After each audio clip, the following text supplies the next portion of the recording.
2 out of 10. I'm going to crack on because we've got lots to get through this today. So last week, if you weren't here, we talked about an introduction to data governance. And we covered off 2 points. And every time we do one of these webinars, we're going to cover off 2 key points. And last week, what we said is kind of what are the benefits of data governance and how would you, and try to think about how you would make those kind of generic benefits into specific benefits for your institution. And secondly, where do you apply that? And if any of you were there, we did the quiz at the end or the vote where we said, would you be more in a kind of a risk management, operational cost efficiency, or more in kind of in support of some wider objectives? And we got some feedback on that. So that was all good. So we're not changing anything for this week. We're just going to talk about a data vision. So let's start off with sorry, these slides are a little bit wordy, but there's no real easy way to do this. So the question that we always get asked, and if you go to I'm going to put a link in the chat if I get a second, about where we say why we started these webinars. And one of the reasons was we get asked these questions a lot.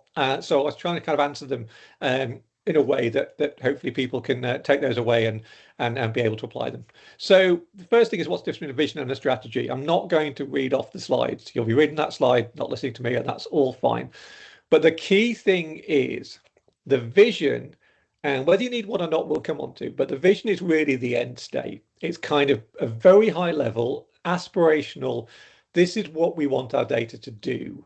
And it's not an investment case for technology. It's not talking about low level specific projects. It's very much about how is getting to this vision going to enable the university to be more successful. So it's very much applied to the strategic objectives of the university.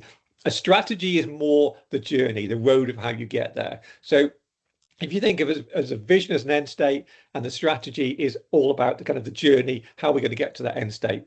And we've tried to define these for you, and that's why we're going to leave these slides with you. And if you go onto the web and you Google this stuff, there's a load of rubbish about the difference between these two things. So we've tried really hard to give you some good definitions that work in HE. I know, Rab, you've got a couple of things to add to this slide. Yeah, I just wanted to add that it's not always the case that every institution will need or want to create a data vision. And in some cases, it's the same for a data strategy. So, it's about making sure that what you need for your data landscape within your institution is being addressed via a vision and or a strategy. So there's no right one single model. It's about thinking about what will fit well and what will make the case the best within your institution. And it's not necessarily the case that every strategy has to have a vision. It's very much about thinking of your data in a way that will make other people kind of appreciate the difficulties that you're facing in it, and making sure that we can think of it more of as an asset. And sometimes some people feel that a vision, a longer term goal for their data, is a bit of a bridge to doing that for something that is quite ethereal otherwise. Yeah, people often think of it very much about their experience, their data in silo. They don't think of data as an asset as they would about finance or staff or IP or buildings. So sometimes this is just about getting people on the same page. And it's generally senior people. So, the kind of rule of thumb that we apply is, does this stuff work well at your institution? Is it done elsewhere? Do you do visions and missions? And if so, are they well respected? So if we can find a language that kind of senior management understands, then we can kind of plug into that. But if not, we're not going to kind of try and force it into every institution. So we'll talk about how you create one, and then we'll ask you whether you think you should do one. So the way that you tend to do a vision is really 2 halves. The first thing is you need to anchor the as is state. You need to kind of do the stuff on the left. And again, this is just generic stuff that I've, kind of knocked up. And you would need something that's far more compelling in your university. But do not do lots and lots of as is analysis. Most people kind of know most of this stuff. What we say to people as rule of thumb is we say, work out what the themes are and then find one example. And when you tell me that example, it's got to pass the so what test. So I've got to say, you've got to give me the example, and I've got to say, we as an institution must stop doing that. We must do something else. The current way we do that is unsustainable, whether that's for integration, reporting, data quality, culture, whoever I talk to at the university says that is not something that we want to do. It's not aligned with our values. It's very inefficient. It's not in line of our supporting our strategic objectives. So it's not a question of collecting months and months of stuff. It's about finding good examples and good themes that will resonate with people. And once you've done that and you've got the as is state, so you've got this is, and what you're saying in the as is state is we absolutely must change. We must do something else. The current way we're operating is not sustainable because you're kind of, you're focusing, trying to get people to do things that they're already really busy. All the money's being spent, all the time's been allocated, especially at the moment. So trying to get people to do different things with data, you've really got to make the case. Sometimes it feels like you're oversimplifying it, or why should I have to do that? But you really do for two reasons. One is that everybody's experience is slightly different, and you're trying to get everybody to think about it in the same way. And secondly, especially with senior leadership, often their lived data experience is brilliant because they ask people for stuff and they get it. Right, so we've actually got to expose, we've got to kind of speak truth to power. We're not saying it's all broken because there'll always be good practice, but we've got to say this stuff you want to do on the right-hand side, this is directly linked to the stuff on the left-hand side. So how would you do that? And you can see here, one thing that we've seen when we review stuff for people is they try and do too much. They spend too long doing the analysis, and then they say everything that the university cares about, then we're going to tag saying if the data vision can support this, it can enable it, it can accelerate it, it can unblock it, it can reduce the risk around it, whichever word you want to use. And we say don't do that, right? Because we think that's actually not credible. I think sometimes it's really hard to measure the value of improved data capability, improved data quality, improved data management. So we tend to pick things that we absolutely can say we can measure these either quantitatively or qualitatively.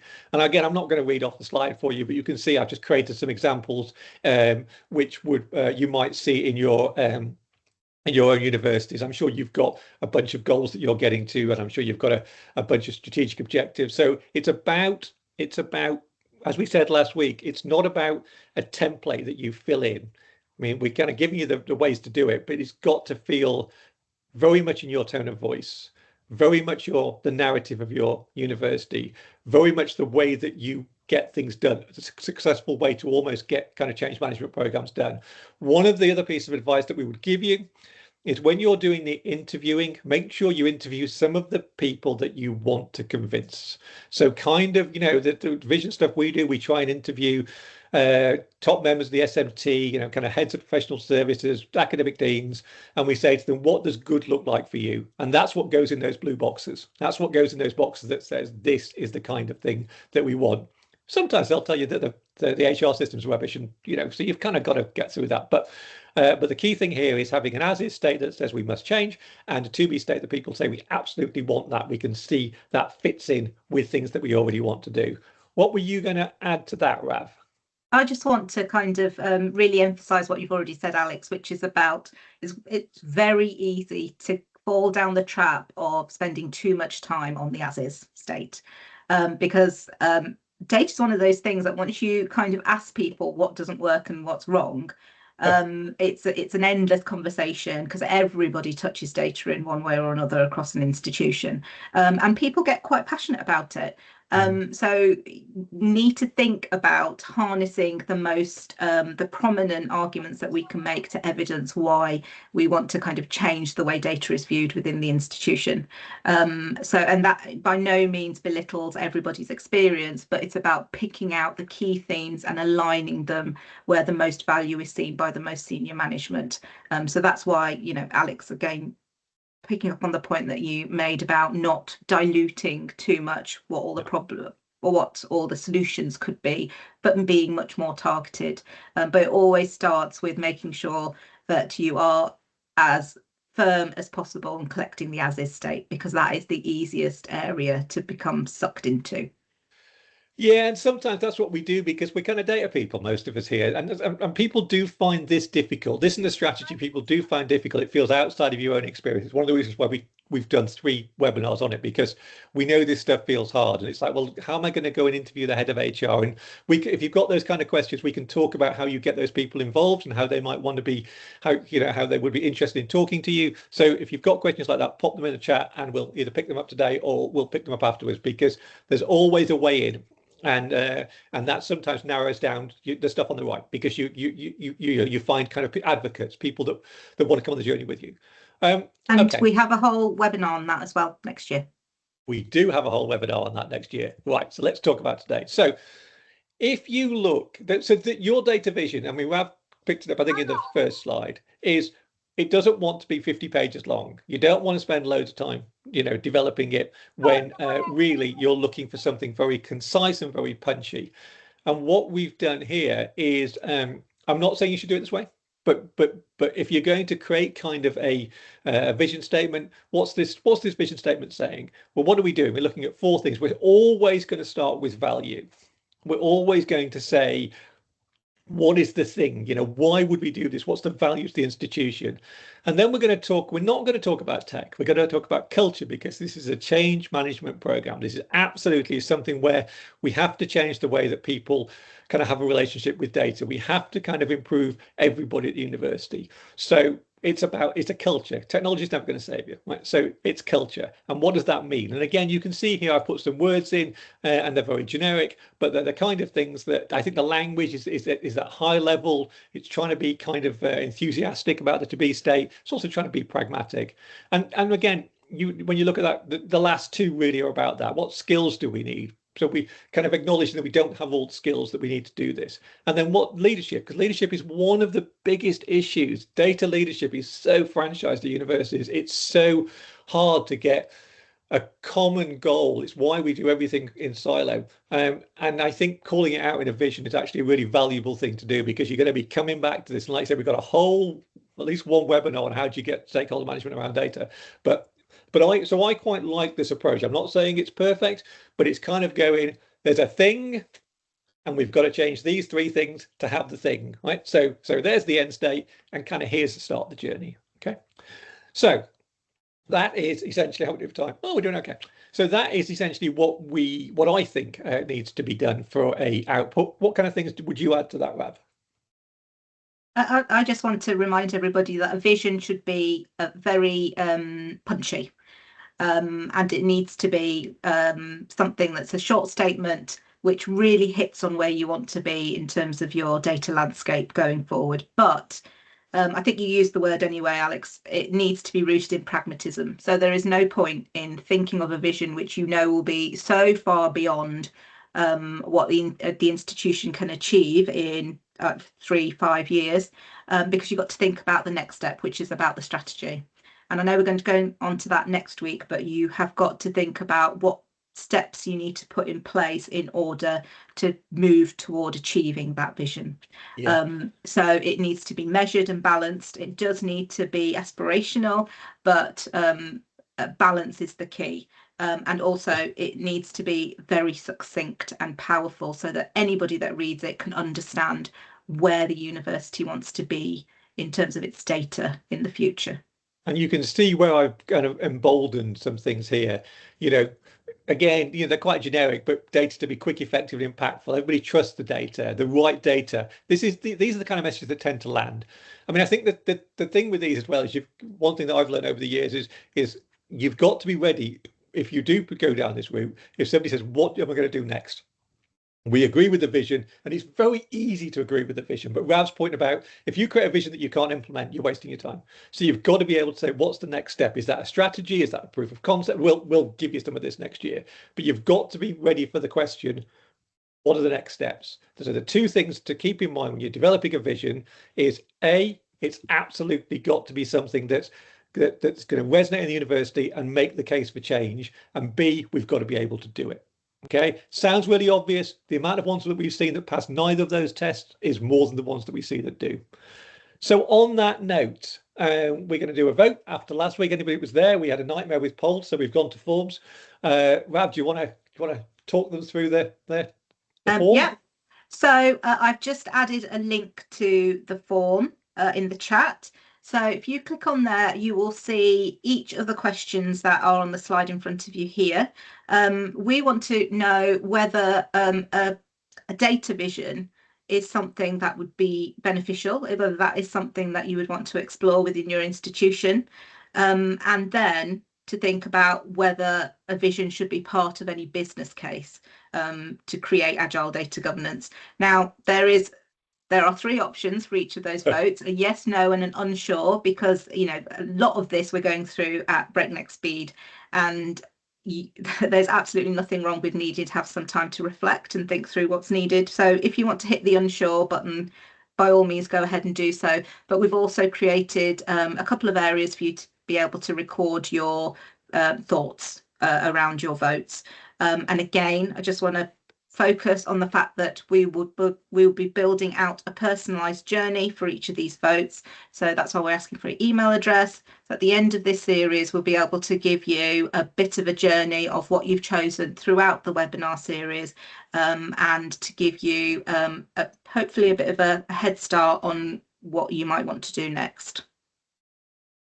So I'm assuming everyone can get into that link. There's no notes in the chat to say otherwise. No, I have posted a link around why we started to do this, because it might be of interest, because it gives a bit more information on what is coming. If you got any questions, how are we doing for time? We're doing really well for time. So if anybody's got any questions, do feel to put them in. We know, as Rav says, this, especially this stuff, which I think when we get into the how to do it, people tend to ask probably practical questions, and we'll do our best to answer them. I think with this, it probably feels quite difficult and quite kind of out there, and maybe not something that you would normally be doing. So do feel that you can reflect on that, and do feel that you can either put something in the chat or drop us an email if you've got any questions. I know we had some after last week, and we'll do our best to answer them before the next one, or we'll pick them up and we will wrap them up into the next one. So that's probably a good time for us to talk about the next one. So Rav is taking the helm for the strategy. Rav, do you want to just give everybody a minute on what we're going to do next week? Right, so it is what it says on the tin. We're going to be looking at thinking through how it is that we create the steps to realizing a vision.